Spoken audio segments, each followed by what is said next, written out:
বালুরঘাটে শুরু হলো বামেদের বিশাল মিছিল। মূলত এসআইআর হয়রানির বিরোধিতা করে এবং বৈধ ভোটারদের নামের তালিকাভুক্তকরণের দাবিতেই মিছিলের আয়োজন করেছে বামেরা। মিছিল শুরু হয়েছে, শেষ হবে বালুরঘাট থানা মোড়ে। মিছিলের শেষে জেলা নেতৃত্ব বক্তব্য রাখবেন।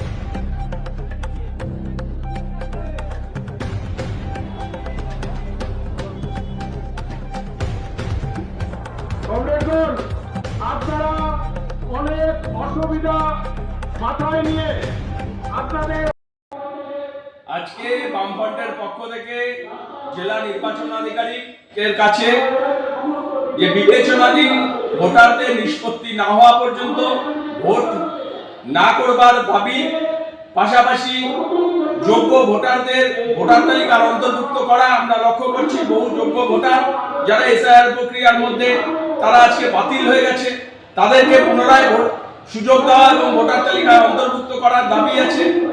আজকে তার সাথে আজকে দেখা যাচ্ছে যে বিবেচনাধীন ভোটার আজকে 60 লক্ষ বেশি আজকে রাজ্যে, আমাদের জেলায় 1 লক্ষের বেশি, দক্ষিণ দিনাজপুর জেলায়।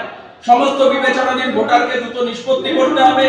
স্বচ্ছ এবং নির্ভুল ভোটার তালিকা ইলেকশন কমিশনকে প্রকাশ করাবার পরে আজকে ইলেকশনে যাওয়ার দাবি নিয়ে আজকে বামফ্রন্টের পক্ষ থেকে জেলা নির্বাচন আধিকারিকের কাছে বিক্ষোভ ডেপুটেশন অনুষ্ঠিত হয়েছে।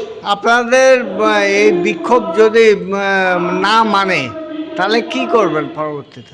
আমাদের বিক্ষোভ এবং আমাদের দাবি যদি আজকে মুখ্য নির্বাচন আধিকারিক তথা ইলেকশন কমিশন মান্যতা না দেয়, তাহলে আজকে সাধারণ মানুষকে আজকে উদ্দেশ্য প্রণোদিতভাবে নাম বাদ দেওয়ার যে চক্রান্ত আজকে তৃণমূল বিজেপির, তার বিরুদ্ধে আজকে আমরা সাধারণ মানুষকে সাথে নিয়ে আমরা গণ আন্দোলন করে তুলব।